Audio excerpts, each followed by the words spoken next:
Mas daí, logo que lançou o livro em inglês, eu já estava na pré-venda, né? E chegou aqui a versão em inglês.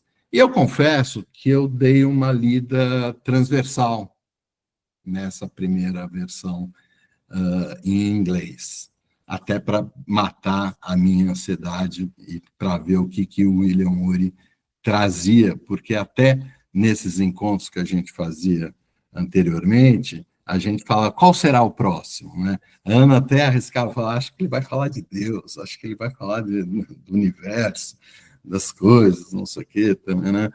Então, para matar essa ansiedade, eu li a primeira versão em inglês. E meu inglês não é muito bom. E eu tive uma primeira percepção ali de que o William Ury trazia um pouco mais do mesmo. E fiquei com essa percepção. E eu vi muita gente também falando isso. Ah, é mais do mesmo. Ele traz lá o camarote, né, o balcone, a ponte dourada, o terceiro lado, tudo isso que ele já falou, né? E ficou essa percepção. Daí foi lançada a versão em português. Na versão em português, eu li com mais atenção e já mudou um pouco essa minha percepção inicial. E daí, com o convite do Alê para a gente conversar sobre esse livro, daí eu acho que eu fui mais a fundo ainda e tive uma percepção um pouco mais profunda e cuidadosa da preciosidade que é esse livro, né? E eu acho que aqui a gente vai poder ampliar esse debate dessa profundidade desse livro, mas eu trago aqui inicialmente, acho que 5 pontos da minha visão do porquê ele foi tão a fundo. A começar, aqui eu entendi o livro como um sopro de esperança para a humanidade, um sopro de esperança para todos nós e para cada um de nós, né? Na nossa capacidade inata de transformação dos conflitos, né?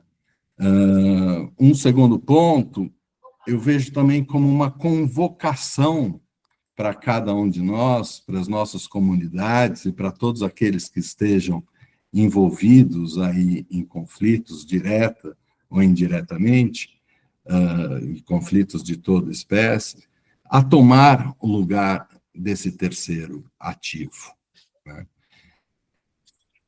Depois, a forma que ele apresenta o livro através das inúmeras histórias que ele conta no livro, né? São mais de 50 histórias que ele traz no livro, quer elas de cunho pessoal, ou histórias de conflitos vivenciadas por eles, quer citações, referências, histórias conhecidas, né? E isso torna uma leitura muito agradável, com exemplos muito práticos e objetivos. Então, acho que esse também é um ponto que vai a fundo em todas as questões que ele traz no livro.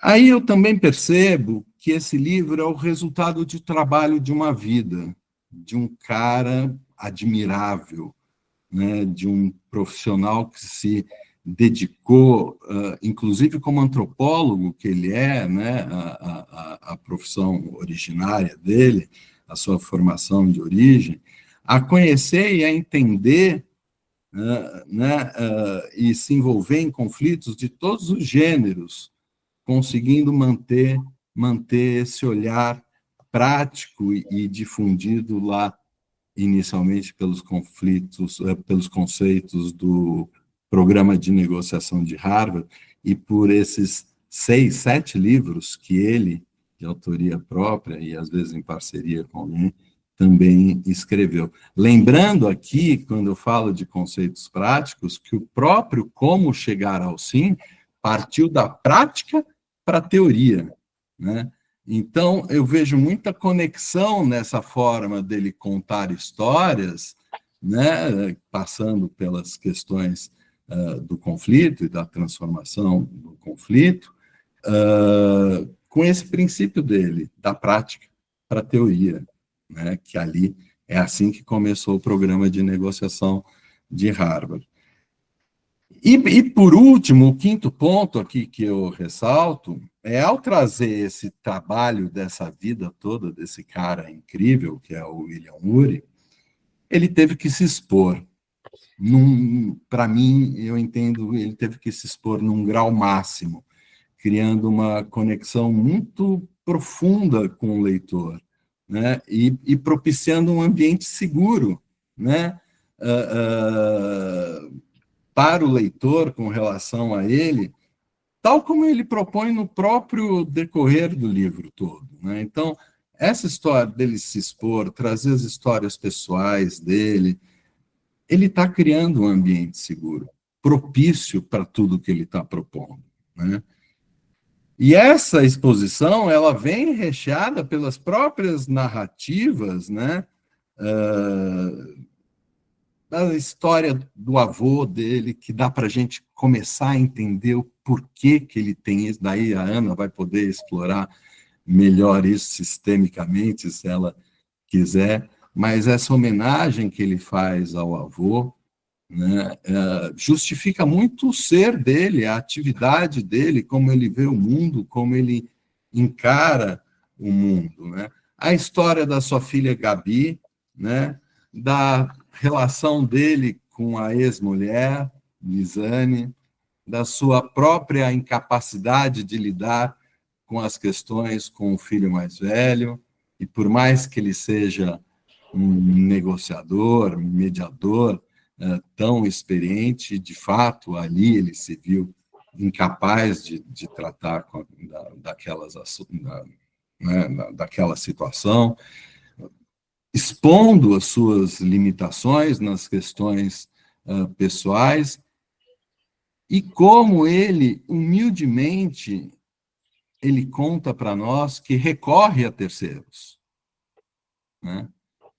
E faz, né, essa convocação a nós todos a sermos esse terceiro.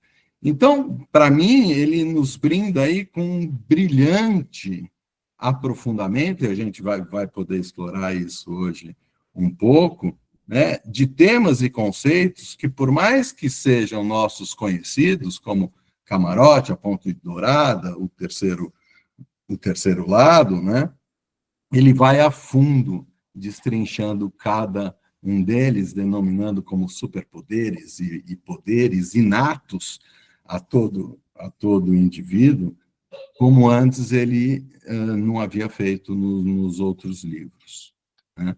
A questão de transformar o conflito de destrutivo em construtivo, em colaborativo e altamente criativo, é isso que ele mesmo diz que quer compartilhar no livro Possible. Sim, é possível na versão em português.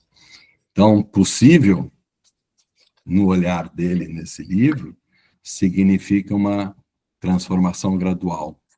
Possível é o novo sim. Ser possibilista é olhar nos olhos das possibilidades negativas e usá-las como motivação para buscar, com persistência, as possibilidades positivas. E somente nós podemos fazer o possível se tornar realidade. Então, ele fala que o caminho para o possível começa no próprio possível, que eu vejo que está dentro de nós mesmos. E ele lembra, ele vai mais além, eu acho que é uma coisa que nós precisamos ter muito em mente, que aquilo que foi feito por nós pode ser mudado por nós. É possível tomar a frente para propiciar essas mudanças. E o desafio, como o Ale outro dia bem disse em alguma palestra que ele estava falando, o desafio que enfrentamos está dentro de nós e não no mundo exterior, não no outro. Não são questões técnicas, são questões humanas. E, junto com isso, ele entrega essa importância ao terceiro lado, que sem a qual o camarote e a ponte dourada, sempre explorada por eles e pelo programa de negociação de Harvard, não se sustentam. Então, ele faz essa amarração de uma maneira muito profunda, muito didática e muito exposta à carne viva. Para mim, ele fecha um ciclo, Alê, Ana, né? De uma maneira muito rica e muito acessível, e que me tocou profundamente. Né? Se eu já estava com esse mindset na minha atuação como mediador, eu aceito o chamado dele a ser um possibilista. Eu fiquei numa dúvida, Zé, se a Carla Trindade e a Patrícia Coelho levantaram a mão e querem fazer perguntas, ou se foi para bater palma só. Então, Carla, se você quiser fazer alguma colocação antes da gente passar a palavra para a Neisolde, fique à vontade. E Patrícia Carvalho também, né? Eu chamo às vezes de Coelho, mas que foram as duas que eu vi enquanto a gente ouvia a exposição do Zé. Veio aqui um aviso para mim de que levantaram a mão. Alguém tem alguma questão? Vou olhar o chat ali para ver se está tudo certo. Foi para bater palma. Boa noite para todo mundo. Adorei, palma. Maravilha. A palma foi... apertei o botão errado para variar. Maravilha. O Zé é preciso, como sempre. Agora eu vou passar a palavra para a Neisolde, para as suas primeiras considerações aí, Ana, porque a gente está partindo do pressuposto que a gente não quer estragar a leitura de ninguém. Porque com esse trabalho que o Zé e a Ana, a gente já acostumou a fazer de ler livros e comentar entre nós e com outras pessoas, a gente percebe que cada um contribui com uma visão. Muitas vezes, o mesmo livro que eu li, a Ana leu, o Zé leu, só que os inputs que eles me deram foram preciosíssimos, né? Então, eu acho que tem essa graça de a gente estar dando a nossa visão da leitura, mas isso não vai atrapalhar a leitura que cada um fizer sobre a obra. E o livro só fica melhor se a gente somar todas essas visões, acrescentando as nossas percepções. Né? É isso aí, Ale. Ana, abre o microfone. Ali embaixo, ó. Isso. Boa noite a todos. Obrigada, Zé, por esse resumo muito bem feito que você fez sobre o livro.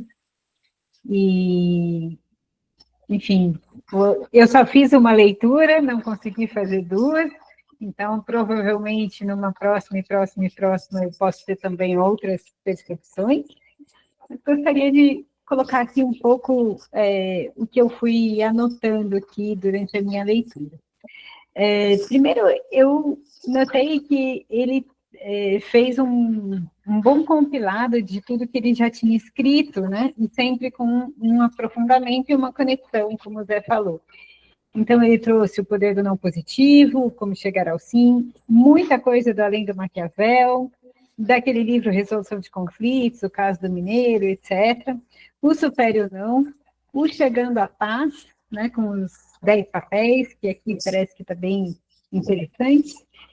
E ele também trouxe um pouco da negociação 3D do Sibelius, quando ele fala das coalizões e tal. Então, achei bem interessante como ele até agradece o Sibelius numa parte, enfim. Então, realmente, é um livro que traz... Né, dá para notar também coisas do Como Chegar Assim com Você Mesmo. Então, é um compilado de toda uma vida, como o Zé trouxe, né, com uma sistematização e um aprofundamento. E, para mim, o que me chamou a atenção é que, nessa parte da mediação, eu acho que de todos os livros que eu vi, parece que é o livro em que ele mais cita a palavra mediação. Eu não contei dessa vez, mas páginas sim, páginas não, tem mediação. Então, isso me chamou a atenção. E a minha leitura é que, não sei, tá? A minha interpretação é que ele está entendendo aqui que o mediador pode transitar entre aqueles 10 papéis que ele traz, né, no livro Chegando à Paz.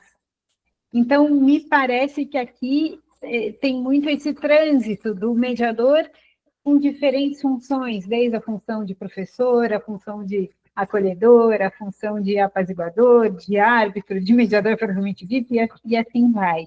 Então, aqui, para mim, esse trânsito entre os 10 papéis como terceiro lado ficou mais claro esse trânsito, e me parece que ele está, de alguma forma, trazendo isso. E que seria, assim, o resultado de uma certa maturidade dessa visão dos papéis, dos diferentes papéis, né? Aí, os temas que ele trouxe, para mim, ficou muito forte a questão da polarização, né? A polarização me parece que é a grande preocupação do livro, e ele fala muito da polarização, do começo ao fim. E ele também traz um tema que é polarizado, que é a questão da razão e da emoção. Então, o tempo todo parece que ele está trazendo esses dois polos, razão e emoção, razão e emoção, razão e emoção. E aí, ao mesmo tempo, ele traz as tríades, como alguém aqui comentou, que foi o James, né? Eu, você e nós, camarote, ponte, terceiro lado, observar, racionalizar e agir, dentro, entre, e as circunstâncias ou em torno. Então, ele tem trabalhado essas tríades. E para mim é curioso, porque tríade, para mim, é polarização, porque 3 sempre pode formar maioria para um lado ou para o outro. Então, é um pouco, eu não sei se tem alguma relação, mas eu fiquei pensando um pouco nisso, né? E, por outro lado, eu não sou doutora em filosofia, Lê, eu fiz um bacharelado muito humilde aqui nesse sentido, mas esses temas já estavam ali em Platão, né, Aristóteles, São Tomás de Aquino, todos eles exploraram esses temas, né, de observar, racionalizar, agir, o eu, o dentro, o entre e o entorno, eu, você e nós, né? Então, é interessante porque é uma nova roupagem com esses temas que nos acompanham para um antropólogo, né? Desde que o mundo é mundo e que é povoado por seres humanos. Então, isso também me chama bastante a atenção. E me parece que, ao longo do livro, ele traz as virtudes cardeais, né? Então, ele fala da prudência, e traz a prudência como essa pausa para deliberar, e essa questão da racionalidade, a emoção, né? E ele fala da temperança, e é interessante que quando ele fala da polarização, de alguma forma é uma falta de temperança, é uma falta de limites, né? É uma falta de proporcionalidade, então me parece que ele coloca isso também. Ele fala da justiça, com o senso de equilíbrio, e ele fala da coragem, né? Ele coloca isso como audácia com humildade. Eu achei interessante essa forma. Audácia com humildade mais proatividade. Esse é o segredo para o terceiro lado. Então, eu fui fazendo essa leitura e fui fazendo esses comparativos com outras formas de olhar para esses temas que me parecem que estão bem presentes aqui, quando ele traz esses clássicos todos, né? Essa visão clássica aqui, vamos dizer assim. E, ao mesmo tempo, ele fala dessa visão clássica e ele traz uma porção de coisas da Agenda 2030, da ONU e de outros vieses que, em termos de filosofia, estariam numa base oposta. Então, olha como é interessante a polarização e a contradição nele mesmo, né? Por um lado, ele traz os clássicos e traz isso como sendo algo positivo, e aí ele traz os modernos, né? Como algo positivo também. Então, fica para mim assim essa polarização mais configurada ainda, né? E aí ele traz algumas questões que eu acho interessante, né? Ele começa falando, não, os humanos são máquinas de reação. E aí eu fico pensando, mas será que somos mesmos, né? Porque os humanos são máquinas de reação. E é isso que nos falam todos os dias, né? E a neurociência cada vez fala mais disso. mas, ao mesmo tempo, é a racionalidade que nos distingue dos animais, né? É a possibilidade de controlar os nossos impulsos que nos distingue, né? De não fazer aquilo que a gente bem entende. E então, isso também me chamou a atenção no texto dele. Aí ele fala que o mundo precisa de mais conflitos, né? Ele fala, o mundo precisa de mais conflitos e não de menos conflitos, porque mais conflitos seriam positivos. Por quê? Porque o conflito, a frase dele, eu anotei aqui, está no cerne do processo democrático e das economias modernas, né? É uma expressão das diferenças. Então, por isso o mundo precisa de mais conflitos. E aí ele traz aquela história de que o conflito é natural, o conflito faz parte da natureza humana, e tudo isso, aquilo que nós, mediadores, sempre escutamos, né, nos nossos cursos. E quando a gente vai olhar para isso, de onde vem essa normalização do conflito? Ele vem da dialética marxista, onde eles colocam que todas as coisas têm elementos opostos dentro de si. E aí o conflito é o que vai gerar algo superior, que seria uma síntese dessas oposições, né, para gerar aí uma terceira coisa. Então, são eles que trazem essa noção do conflito como uma oportunidade de mudança, como algo positivo. E, nesse sentido, a pacificação, ela significa que está tudo parado e que nós não estamos evoluindo. Em mudança. Isso, não estamos em mudança, não estamos evoluindo, está tudo parado. Então, olha só como isso é curioso, né? Precisamos do conflito para evoluir, senão nós ficamos estagnados. Mas, ao mesmo tempo, nós desejamos a paz e desejamos viver sem conflito. E aí fica uma coisa que vai rolando, assim, né? Então, isso, para mim, é algo que talvez pudesse ter mais olhares sobre essa exploração. Afinal, qual é o mundo que nós queremos, né? Qual é o mundo que nós desejamos? E aí a gente entra para uma outra frase que ele traz, que eu achei interessante, que é como ser, onde ele fala da neutralidade. E aí ele começa o livro dizendo assim, olha, uma coisa que me preocupa é a guerra nuclear. Desde criança, esse assunto me preocupa. Desde criança, a polarização do mundo me preocupa. E aí eu fico pensando, né, como ser neutro se você tem um interesse próprio em defender o mundo de uma guerra nuclear? E aí ele mesmo fala, bom, mas a gente não precisa ser neutro. Né? Ele traz isso no livro. Basta adotarmos a perspectiva do todo e agirmos não só por interesse individual, mas também por interesse coletivo. E aí eu fico pensando, bom, e se isso se chocar? Qual a gente escolhe? Né? Se o coletivo e o individual se chocar, qual a gente escolhe? Então, por um lado, acho bem bonita essa teoria do terceiro lado, e acho que sim, que tem força, tem poder, mas isso vai gerar muito dilema, né, para as pessoas que estão aí nesse contexto. E quando a gente tem essa tendência ao coletivismo, isso também está dentro dessa lógica da filosofia marxista, onde a ideia é olhar mais para o todo e menos para o individual, né?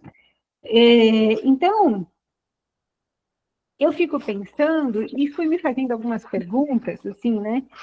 E se o terceiro lado acaba, de alguma forma, manipulando a realidade para atingir um interesse próprio? Que seria essa guerra do individual com o coletivo, né? Como identificar os interesses da comunidade a nível global, já que ele aqui no livro muitas vezes fala no nível global, né? Então, eu fiquei pensando nisso. E o Hellinger tem uma frase que ele fala, que eu gosto muito, que ele fala: quantas injustiças são cometidas a pretexto de cometer o bem? Né? E aí, é o que eu às vezes fico pensando, quando a gente olha a Agenda 2030, ela é super fofinha, ela é linda. Quem vai ser contra o direito das mulheres, o direito dos idosos, uma boa educação, o meio ambiente, né? Mas, ao mesmo tempo, se você olhar atrás desse discurso fofinho, tem talvez uma inflamação para essa polarização. Né? Tem uma incitação para para o aumento da diferença. Né?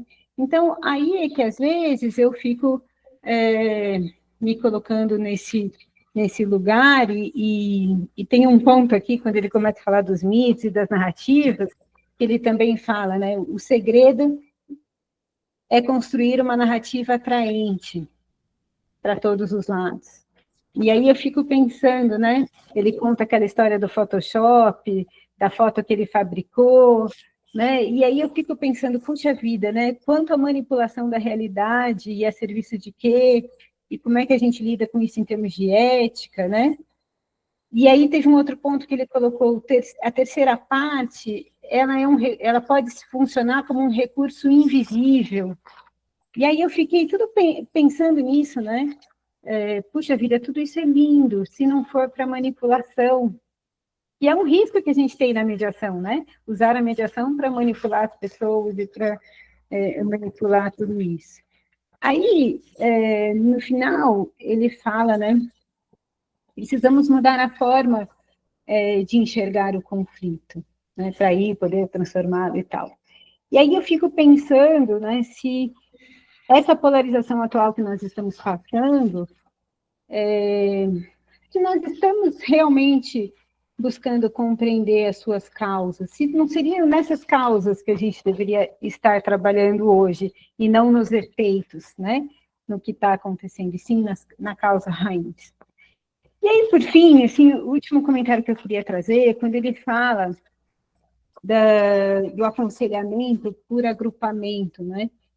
Essa teoria do aconselhamento, qual o melhor aconselhamento que poderíamos dar ao príncipe, que ele traz na ideia do Maquiavel, né? E aqui eu entendi que ele fez uma repaginação e falou assim, qual o melhor aconselhamento que um agrupamento pode dar aos decisores, né? Então, eu entendi que essa foi a repaginação do livro. E aí, aqui, é onde eu fico pensando nessa noção de agrupamento que ele traz, né? E aí ele fala assim, que um agrupamento seria a aplicação do poder coletivo para lidar com a injustiça. E aí, de novo, ele vem com o conceito de justiça, que é a virtude que vem lá de trás. Mas e aí, quem é que vai definir essa injustiça aqui? Né? Como vamos montar uma coalizão vencedora? Né? Então, isso tudo aqui é que me dá, às vezes, um pouco de... como é que eu posso dizer? Como se tivesse uma luzinha acesa, uma luz vermelha. Fala assim, puxa vida, se isso for usado de forma adequada, lindo. Se isso for usado de modo manipulativo, complicado. Né? Então, eu fiquei um pouco pensando nisso, porque, de fato, quando você tem um grupo, quando você forma uma coalizão, isso tem mais poder. E aí, quantas coalizões nós temos assistido no mundo e o que essas coalizões têm feito? Né? Eu tenho estado um pouco preocupada com essas questões. Né? Enfim, foram algumas coisas que foram me ocorrendo enquanto eu fui lendo. O livro é muito bom, eu gostei muito da leitura, é uma leitura agradável. Tem todas essas histórias que o Zé falou, que são interessantíssimas. Eu acho que nesse livro, ele aprofundou um pouco de cada história que ele contou, que ele já vinha contando, e aí é interessante, para quem faz a leitura dos diferentes livros, que em cada livro ele conta um pedacinho da história. Ele podia fazer um livro só com as histórias completas, e para a nossa vida, né? Então é isso. E aí eu fico pensando, né? Esses dias mesmo, né, saiu na mídia várias notícias sobre o conflito da Colômbia, que até hoje está aí em fase de negociação. Né? Tem um acordo, mas está em fase de implementação, e a implementação não sai, e aí como é que se faz para mobilizar isso, e vários outros. Né? Então, assim, acho que, de um modo geral, foram essas as coisas que eu fui lendo. Eu não tenho, assim... Não tenho uma reflexão mais profunda sobre o livro, mas, de primeiro plano, foram as coisas que me vieram na mente enquanto eu fazia a leitura. E isso. Queria saber a opinião de vocês também, como é que vocês estão olhando para isso, quem leu o livro. Maravilha, Ana. Eu vou aproveitar, porque enquanto a gente ouvia você também, a Luciana colocou, vocês ficaram frustrados, Luciana Grimberg, um beijo para você. Lembro que falamos muito sobre o que viria. Então, realmente, Luciana, havia uma expectativa, né? Era uma coisa que a gente aguardava, mas eu aproveito para encaixar a resposta com o que a Viviane Parreira colocou, né? Comprei o livro assim que lançado, estou verdadeiramente encantada, está sendo muito útil em minhas atividades como mediadora, recomendo. Então, sim, o livro, ele veio... É uma compilação? Oi? Você acha que foi uma compilação? Eu acho que sim, porque, olha, a primeira vez que eu vi esse livro, a capa, foi na mão do presidente Biden, né? O presidente Biden ainda era candidato à reeleição e apareceu com esse livro na capa, e deu um auê. Agora, eu vejo, Lu, que ele caminhava lá com o Jim Collins, né? Amigo dele, autor do livro Feitas para Durar, né? Coautor do livro Feitas para Durar, um livro que analisa empresas americanas que ultrapassaram 100 anos de idade, e eles estavam andando lá nas montanhas do Colorado e veio uma provocação, né? O Jim falou assim, como é que você resume tudo que você está fazendo? Então, ele foi instigado pelo amigo a fazer um compilado, tentar fazer tudo numa frase só. Então, olha que interessante, o livro em inglês é só possível. Em português, por uma questão de marketing, colocaram o sim na frente. Sim, é possível, né? Para associar com o sim, como chegar ao sim, o sim com você mesmo, então eu vejo uma questão de marketing. A boa tradução ficou no subtítulo, Sobreviver e Prosperar em uma Era de Conflitos. Então, esse é a proposta dessa nova obra. Encontrar oportunidades onde só se vê conflitos, né? Frase do Simon Sinek, ou Sinek, não sei se falei certo o nome dele. O Ale, sim.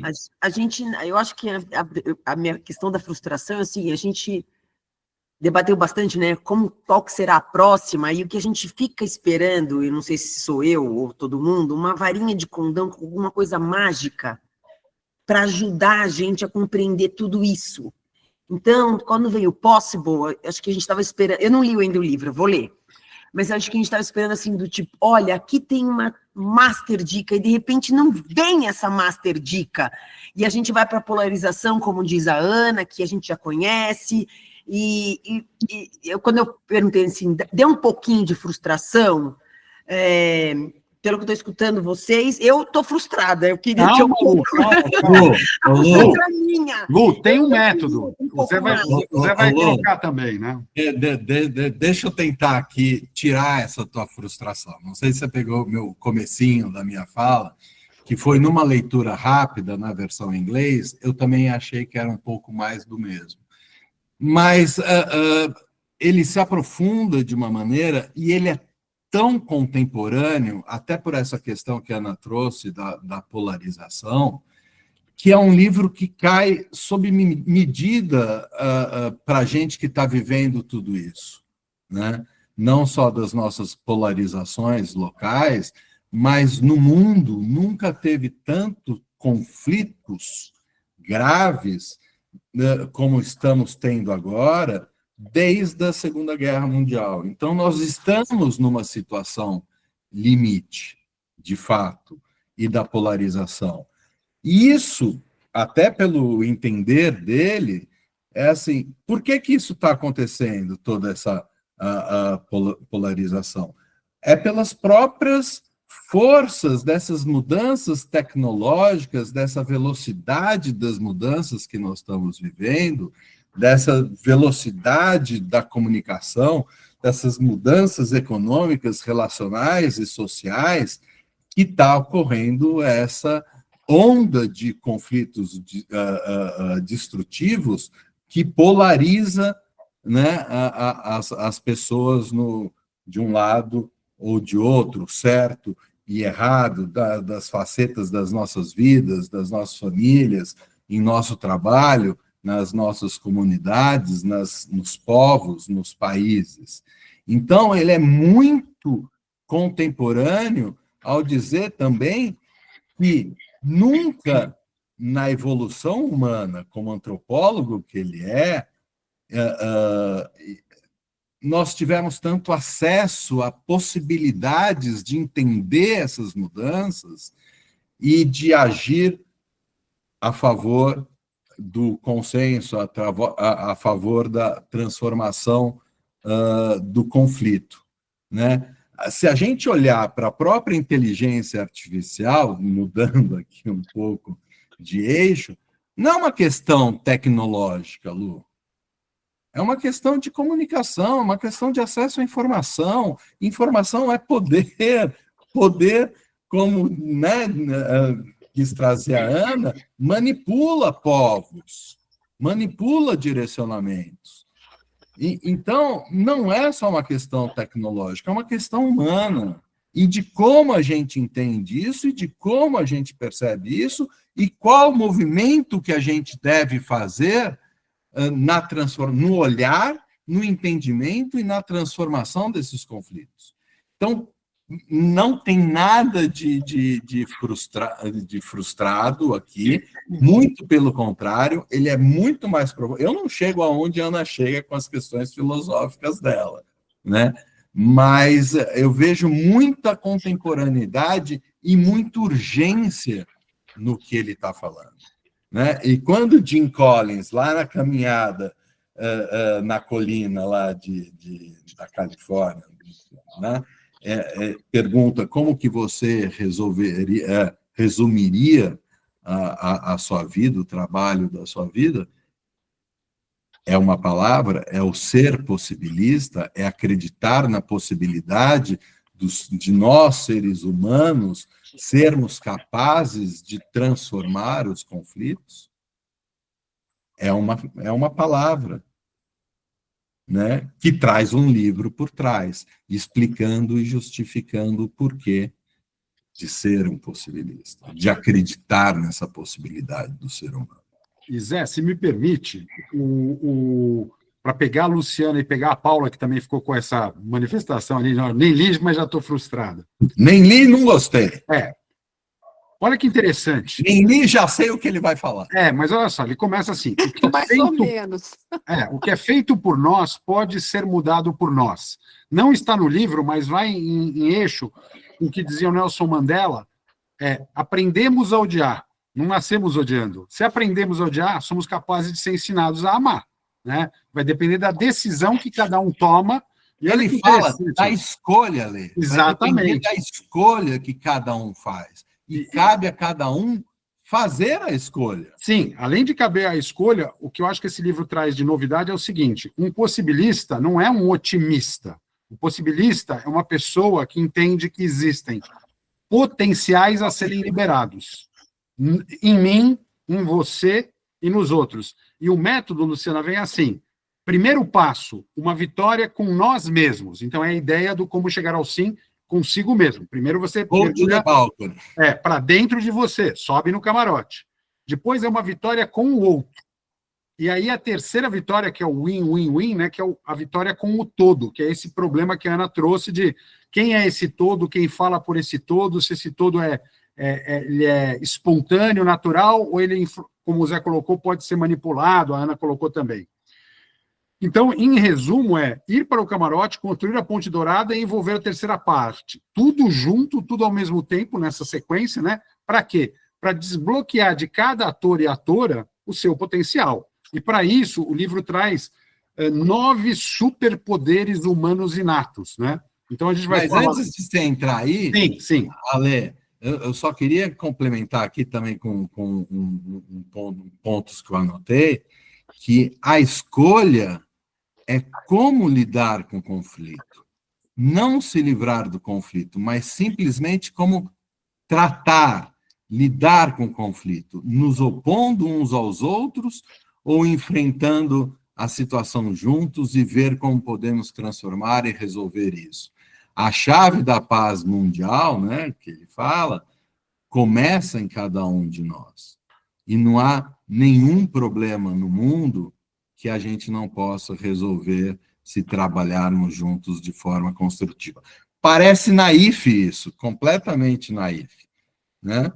Mas daí ele vem com a metodologia dele, com o método. Eu né? queria também acrescentar algo para a Lu, não ficar tão frustrada, e para a Paula. Para mim, parece que o que ele traz aqui, que ele adiciona aos livros anteriores, é essa noção de agrupamento. Porque ele falava do terceiro lado, mas ele não falava necessariamente com essa noção de agrupamento. Né? Então, ele falava, qualquer um pode ser o terceiro lado, né? Você pode ser o terceiro lado em diferentes papéis, e o terceiro lado está aí para ser exercido, e vamos ser todos terceiro lado. Agora ele está dizendo aqui, o terceiro lado, ele é muito mais potente quando ele é feito num agrupamento de pessoas diferentes, com uma equipe, com múltiplas visões, que podem ter uma visão mais alargada para poder oferecer isso aos decisores e exercer as suas funções. E aí ele fala, né, em algumas funções de criar a conexão com o outro, ele fala na palavra acesso, seria como eu consigo acessar o decisor. E aí, então fala com o fulano, que fala com o Beltrano, que fala com não sei quem, que fala com não sei quem, que é amigo de não sei quem, e que põe a gente de encontro com o decisor. Aí ele fala em criar a credibilidade, que por um lado está ligado com a competência, como é que você mostra essa competência, e está ligado com a racionalidade. E depois ele fala na confiança, que tem a ver com a intencionalidade e com os aspectos emocionais. Por isso que, para mim, quando ele fala dessa noção do agrupamento, é como se num agrupamento você tivesse diferentes perfis e, a partir desses diferentes perfis, fosse possível criar uma massa crítica, ele usa, inclusive, essa expressão, uma massa crítica pensante que pudesse ter maior qualidade em termos de análise do conflito, para poder, a partir desta análise com diferentes perspectivas, encontrar soluções mais potentes, né? Então, acho que a grande diferença desse livro, o que ele trouxe como, como que você pode dizer, como possibilidade técnica, não sei como você está querendo, o pulo do gato que você falou, eu acho que é como organizar bem um agrupamento. E aí ele traz no livro, de forma bem detalhada, alguns exemplos de agrupamentos que ele participou e que, a partir disso, houve desdobramentos lá nas formas de influência nas decisões. Então, para ele, a comunidade intervindo, inclusive nas esferas de poder, e atribuindo responsabilidades aos decisores. Mais ou menos, corre por aí. Lu e Paula, queria brindar vocês com 3 curtas frases do livro e um exemplo prático que vai provocar aí para todo mundo. Primeiro, tudo citado do livro. Uma grande onda começa pequena. Então, vai falando desses agrupamentos, né? Que é uma ideia para chamar os magos. E a gente vai falar mais sobre quem são os magos, né? O terceiro lado começa a ter nomes. Provérbio etíope, já conhecido, acho que a maioria conhece aqui. Quando as teias de aranha se unem, podem deter até um leão, né? Então, aquela pequena teia de aranha, mas somada a outras teias de aranha, para um leão. E a conclusão do livro, que é muito, ao meu ver, feliz, convite de você desbloquear todo o seu potencial. Se não você, quem? Cara pálida. Se não agora, quando? Quando? Então, com essas 2 perguntas, eu acho que ele remete todo mundo a um convite, uma convocação, para dizer o seguinte, olha, um exemplo que é dado no livro, Trump e o líder da Coreia do Norte, né? Eu não guardo bem o nome dele, acho que é Sung-Yun. Kim Jong-un. Kim Jong-un. O que aconteceu? Havia lá um problema, né, no primeiro governo Trump, e havia uma escalada, porque o líder norte-coreano começou a fazer teste com mísseis balísticos, e aí o Trump vira e fala que ele tinha o Rocketman, né? Ele começa a chamar o líder do homem do botão pequeno, e que o botão dele, do Trump, era maior. Então, nessa escalada, O William ele conta ali que é assim, uma pessoa que ele procurou, porque ele falou, a gente não tinha muita gente que conhecia de Coreia do Norte. Mas ele vai falar com um norte-americano que era publicamente um amigo do presidente norte-coreano, que era um jogador de basquete, o Dennis Rodman, né? Que é quem não lembra, é aquele jogador do Bulls que pintava a cabeça de várias cores, tem muitas tatuagens, brincos, piercings, né? E ele, ao ir conversar com o Dennis Rodman, o Dennis Rodman fala, ó, o cara é legal, né? Ele estudou escondido, né? Contada essa história com um nome falso, ele veio para fazer faculdade norte-americana, gostou de basquete, e o Dennis Rodman pagou uma conta cara, porque quando ele ficou amigo de um inimigo dos Estados Unidos, ninguém, né? Ele foi meio que cancelado lá. Mas ele falou, olha, sabe o que o Trump e o meu amigo têm em comum? Os dois têm um ego gigantesco.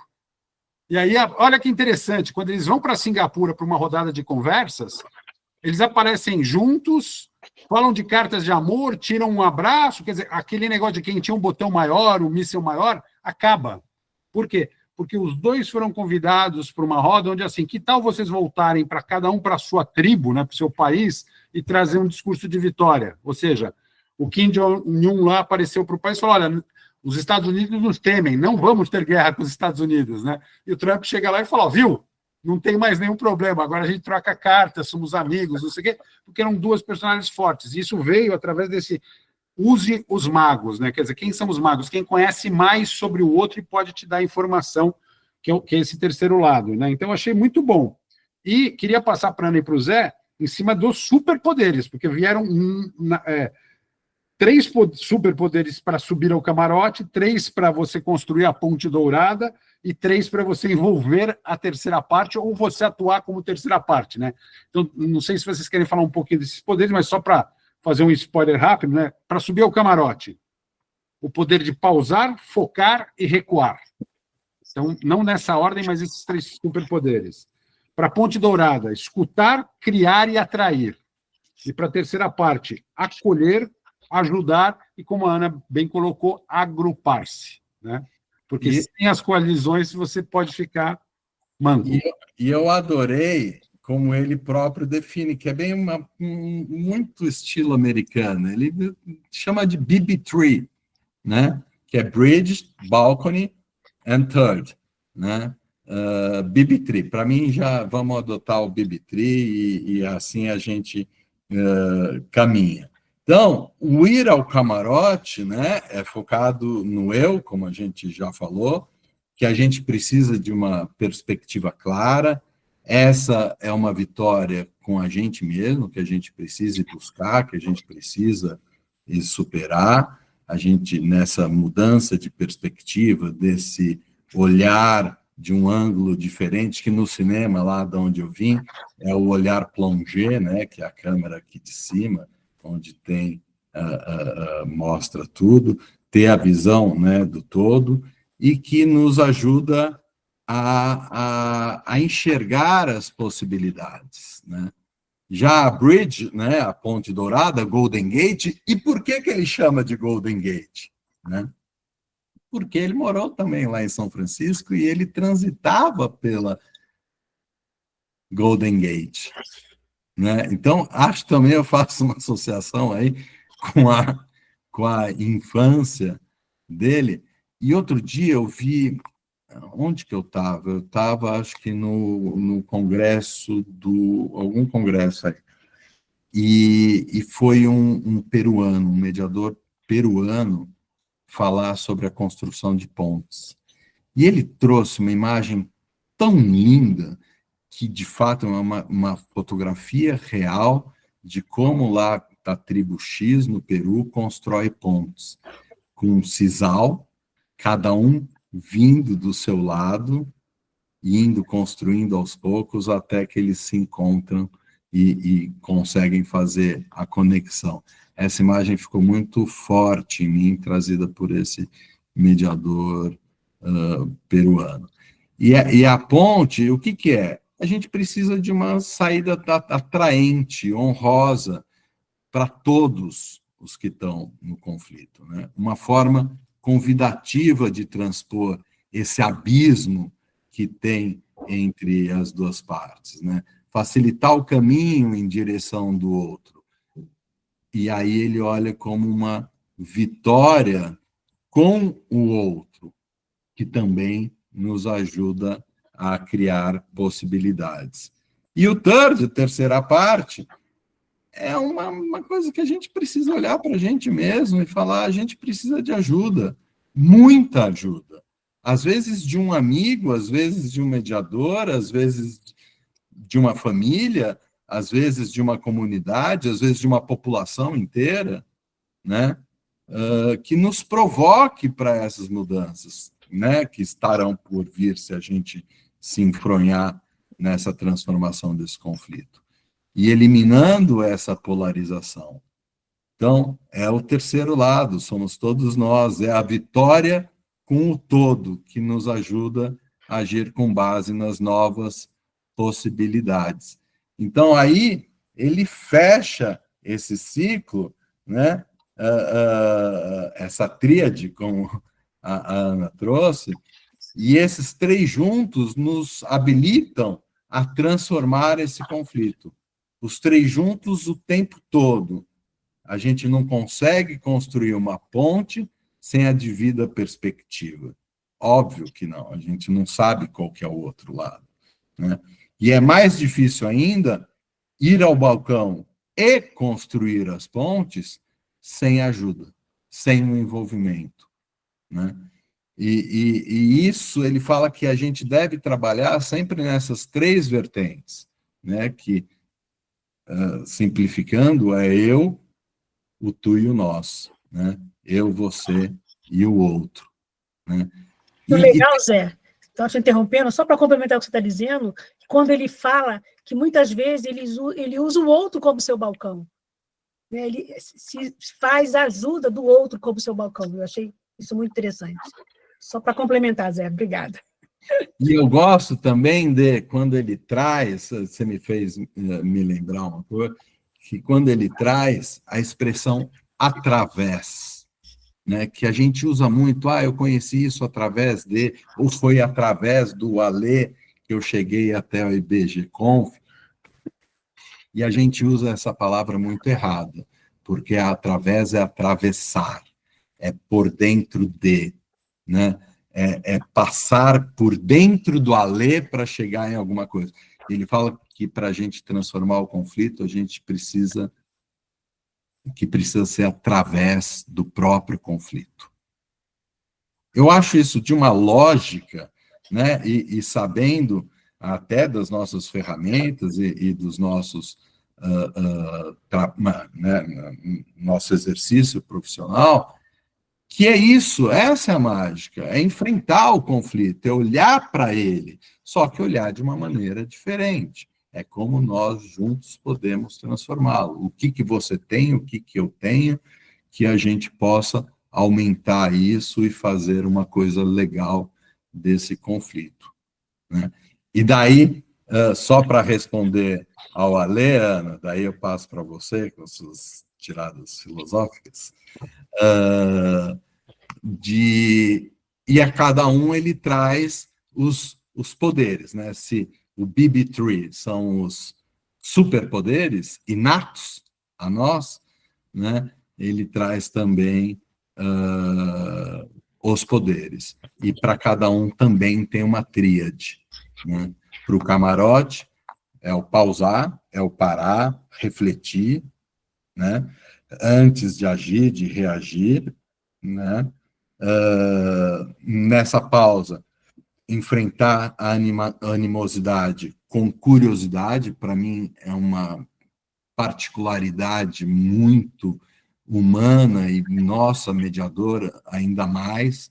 Eu tenho curiosidade em saber a narrativa daquelas pessoas, de conhecer aquelas histórias. Até brinco que as mediações que a gente faz são aventuras que a gente entra no mundo dos outros.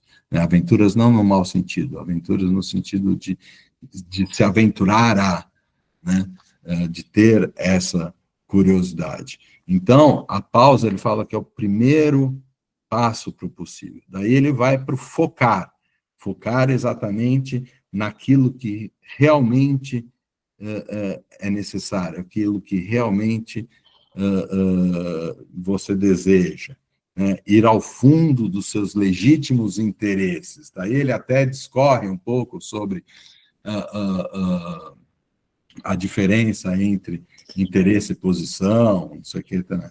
E esses interesses é que abrem possibilidades. Quantas vezes a gente já não viu em mediação, quando cai a ficha de qual é o interesse da pessoa, é um turn point ali da mediação. Quando a pessoa realiza qual que é o interesse real dela, tem uma mudança de direcionamento ali. Então, esse é o foco, entender as necessidades básicas. Zé, E depois... vou fazer uma pausa aqui para aproveitar que a gente está... chegamos a um pico de 89 pessoas, estamos com 84. Eu queria fazer um convite para abrirem câmeras para a gente fazer o registro. Assim, eu já estou feliz com todo mundo que eu estou vendo, mas quem não tiver vergonha, quem estiver num lugar que não pode ver, tenta pôr o blur lá, né, o borrador. Mas, assim, a Lu, que é tão bonita, está lá com um galpão atrás dela, tal, mas a Renata pode trazer... É um gato ou uma gata? É uma gata, né? O meu é de verdade, tá? Não Eu é... eu sei. A gata está enlouquecida aqui com os comentários sobre o livro, para lá e para cá. Quem puder abrir, abre. Quem não puder abrir, paciência. Mas aí a gente vai fazendo um print screen, né? Porque quando eu falo fotografia, eu revelo a minha idade, aí todo mundo fala, fotografia, que é isso? Então, gente, convite para abrir câmeras, quem puder. 1, 2 e 3. Opa, entrou um comentário. Estou varrendo casa, Elaine. Deixa eu só tirar, senão vai sair na foto o comentário. De novo. Carlos Vasconcelos, olha lá, até Recife aqui. Poxa, que bacana. 1, 2 e... Maravilha. Eu não consigo ver todos daqui. Eu vou colocar a foto que eu consegui tirar, né? Então, tá aqui. Onde que eu tinha parado? Me ajuda. Muito bom. No camarote, olha, o recuo. Quer que eu desenvolva todo o resto? Olha, a Ana talvez queira falar alguma coisa, e eu também tenho que lembrar que, assim, a gente tem que abrir um pouquinho para todo mundo falar, e temos uma comemoração do IBGConf no final, quer dizer, tem um brinde aí pelo ano, né? A Aline lembrou para você, estava no turning point, quando você chega no interesse, né? Zé, você pode concluir o seu, e eu depois gostaria de responder a pergunta da Patrícia. Boa. Tá bom, então vou concluir rapidamente para não cansar, daí todo mundo lê o livro, já vai se aprofundando. Depois do foco, tem o recuo, né, que é ter essa visão mais ampla, né, e para a gente, ao recuar, podermos ver muitas partes que a gente não via antes, e tirar... Ele usa uma outra expressão, mas eu entendo como antolhos, tirar os antolhos. Para quem não conhece, antolho é aquilo que o cavalo usa, né, que só possibilita ele olhar para frente. Né? Então, tirar esses antolhos, né, e ter essa visão mais ampla. Já na ponte, ele explora lá a questão da escuta, obviamente, né, o poder da conexão que a escuta traz, né? Não vou me estender muito aqui, mas ele lembra da legitimidade, do respeito, da dignidade dessa escuta, e a curiosidade, de novo, pelo outro, né? A começar por nós mesmos, nos escutarmos, né? E ele fala uma coisa muito bonita também, que é e com silêncio na alma. Né? Acho que Guimarães Rosa também fala um pouco sobre o silêncio na alma. E ele lembra que, óbvio, escutar é a concessão mais barata que a gente pode fazer. Isso ele já fala desde lá do como chegar ao sim, né? E além do respeito que ela apresenta, óbvio que a escuta atenta, legítima, né, abre novas possibilidades. Daí ele explora a criatividade, como todo bom negociador vai explorar, olhando a Batman, olhando a Batman, né? E essa criatividade vai... Né, o conflito é um chamado para a criatividade. Né? E por fim, atrair, né, a outra parte, que é facilitando o sim, né, encontrando maneiras criativas de facilitar o caminho para o outro e para você, né? Criar um processo atrativo, interessante, para que a outra parte venha. E, por fim, na terceira parte, o third, os poderes seriam o acolhimento, que conhecemos bem, né? Que cria essa atmosfera propícia, né? Abrigar, conectar as partes, né? E daí eu lembro nesse acolhimento de uma americana ativista que faleceu em 2004, que é a Maya Angelou, né? Que ela fala que eu aprendi que as pessoas vão esquecer o que você disse e o que você faz, mas nunca esquecerão como você as fez sentir. Né? Para mim, é a síntese do acolhimento. Né? Daí ele explora a questão da ajuda e muito do que a Ana trouxe, que é o agrupamento. Então, acho que aí ele traz os superpoderes, que são os três, Ibitri, e os poderes que ele fala que são inatos. É só a gente olhar para eles e explorar eles dentro de nós. E aí, Zé, queria aproveitar que você terminou com o agrupamento para responder a pergunta da Patrícia, que ela compara com o conceito de tribo que o Shapiro traz nos livros dele. E eu acho que quando o Shapiro fala de tribo, ele está falando mais de grupo, comunidade, né? E aqui, quando ele fala de agrupamento, ele fala de uma coisa muito específica, Lu, por isso que eu acho que aqui é diferente. Ele fala aqui, ó, agrupamento é uma colaboração auto-organizada de uma rede para resolver um problema. Agrupar-se para um conflito é cercá-la de uma massa crítica de ideias e influências. O agrupamento utiliza o poder de muitos, mobilizando o potencial latente da comunidade. Então, essa é a ideia do agrupamento que ele traz. Então, como você pode juntar um grupo de pessoas para exercer influência para resolver um problema. É diferente de você fazer parte de um grupo. Então, aqui não é o conceito de tribo, na minha visão, é algo um pouco diferente. Né, não sei se eu te respondi o que você esperava, Paty. E aí, para sintetizar e para a gente abrir, Alê, se você me permite, para mim a palavra-chave do livro Possible, além do possibilista, é a escolha. Né? O que a gente vai escolher? Né? A gente vai escolher construir ou destruir pontes? A gente vai escolher tomar partido ou abrir espaço para o terceiro? O que é criado por nós pode ser mudado por nós. Basta a gente escolher. O caminho para o possível é ir ao camarote, construir uma ponte dourada e envolver a terceira parte. Tudo junto, misturado ao mesmo tempo.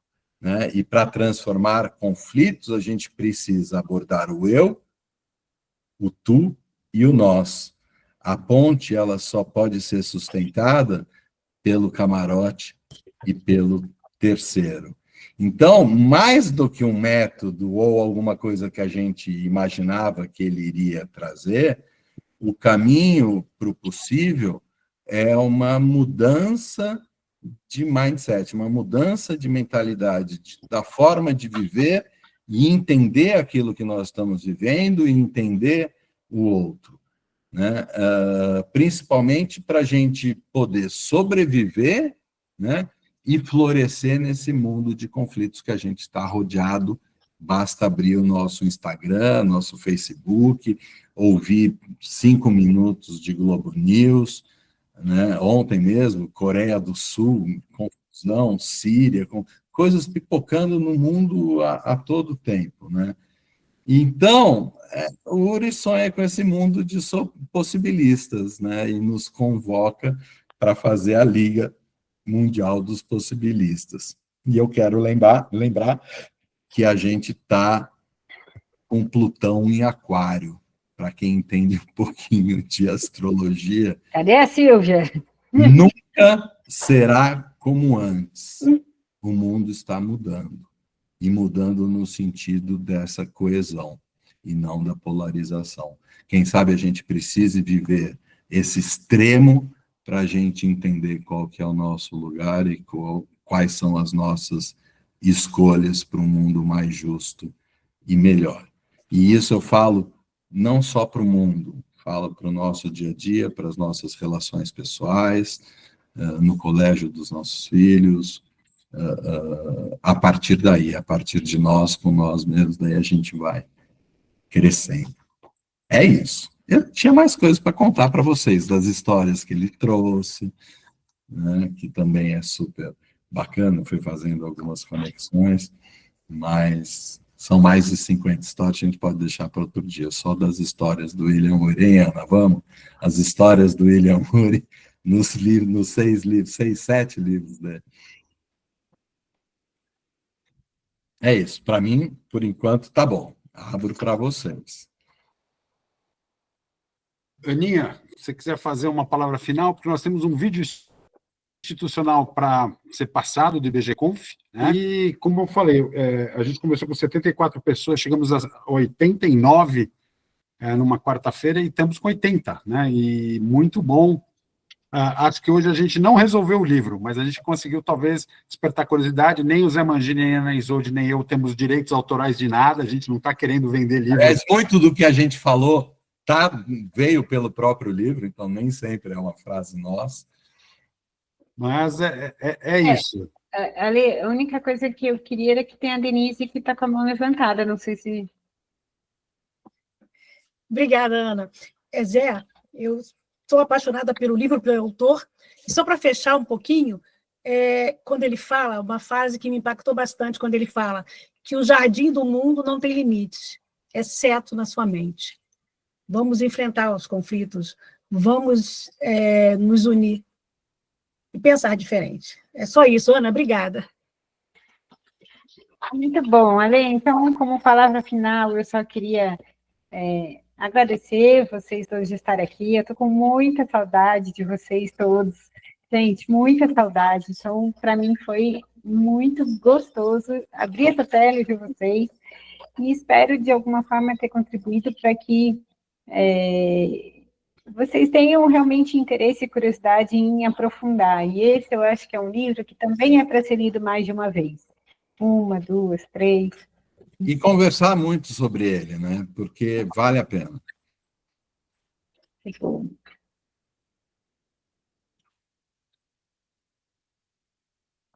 Ó, tô vendo um monte de gente legal aqui que eu não tô vendo, estava vendo a carinha.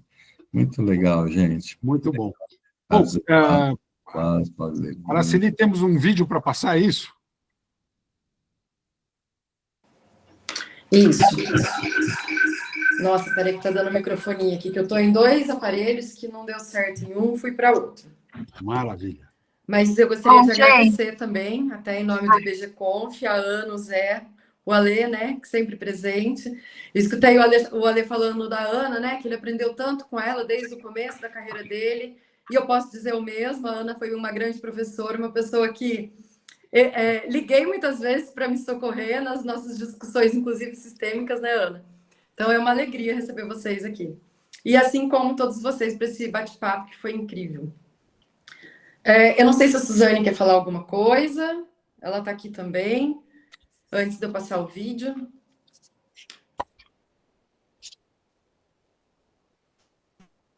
Bom, acho que não. Então, a gente já vai passar os vídeos institucionais.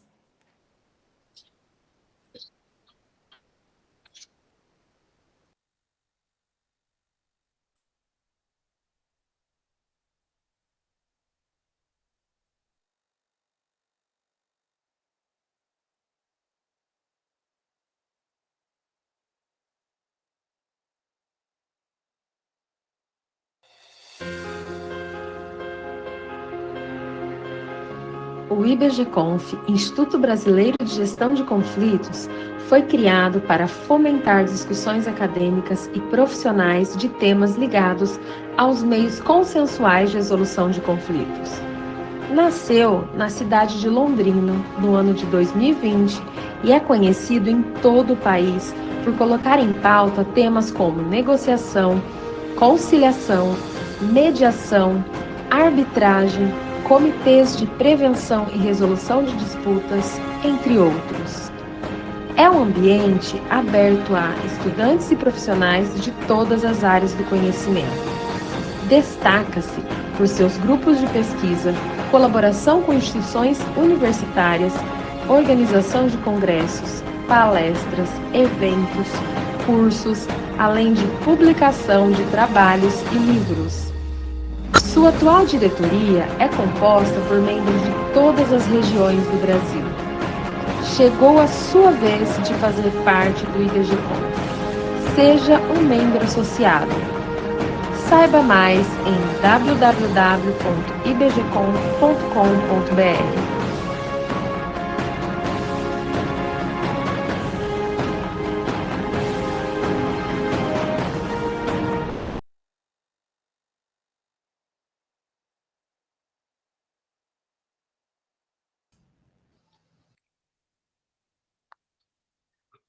Caríssimas e caríssimos. A melhor opção para o seu caso é a Arbitrato. A primeira plataforma online de arbitragem e mediação do Brasil. A Arbitrato conta com uma plataforma moderna, com árbitros e mediadores do Brasil e do mundo, que oferece uma solução rápida, eficaz e econômica para a resolução dos seus conflitos, independentemente do tamanho deles. Resolver conflitos com Arbitrato significa ter assertividade nas decisões. Independência, pois os árbitros são de todo o Brasil e do mundo, garantindo imparcialidade. Agilidade, pois os conflitos são resolvidos em meses. Adaptabilidade, pois a plataforma é flexível e permite a inclusão de processos de setores variados e sem valor mínimo das ações. Comodidade, pois todo o processo é online. E ampla experiência dos árbitros e mediadores nas áreas. A Arbitrato acredita em um futuro onde os conflitos possam ser resolvidos em harmonia e sem desgaste, pois é possível encontrar soluções satisfatórias e justas para todos os casos, com qualidade, transparência, inovação e ponderação. Tudo isso a Arbitrato tem. Acesse arbitrato.com.br para simplificar a resolução dos seus conflitos.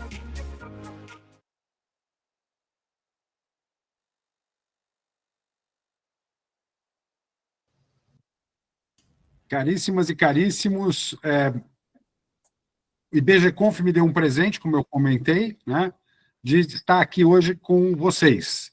E nesse presente trouxe dois amigos, né, a Ana Isolde e o Zé Mangini, que devem ter despertado a curiosidade sobre o livro. Pode ser que a gente fale mais sobre o livro ao longo do ano que vem, com mais gente lendo, né? E também sonho, né, que é possível a Luciana Grinberg ou a Paula, por exemplo, citar as duas aqui, né, escreverem um livro melhor que esse. E aí a gente vai fazer o contrário, vai visitar os Estados Unidos para explicar para eles como é que a gente chegou a uma conclusão muito mais estruturada e melhor que a gente tem bebido nas fontes de lá, né? Bora lá, Lu, vamos juntas. É possível, a única coisa que eu posso dizer é que é possível. Meus caros, gostaria de citar cada um por nome, mas eu sei que, diante do adiantado da hora, eu queria agradecer. É um ano maravilhoso, eu acho que cada um que está aqui tem feito muito pela bandeira de negociação, mediação, soluções adequadas de conflitos, né? Trabalhando em todos os níveis, conselheiros, clientes, advocacia, judiciário.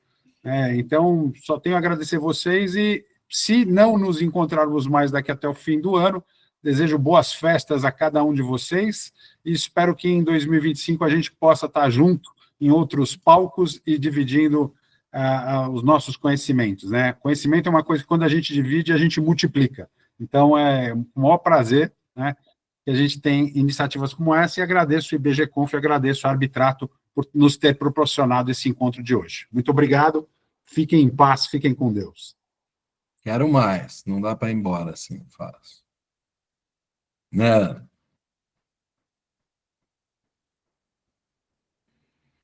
Adorei ver vocês, eu estava com muitas saudades. Você some, menina.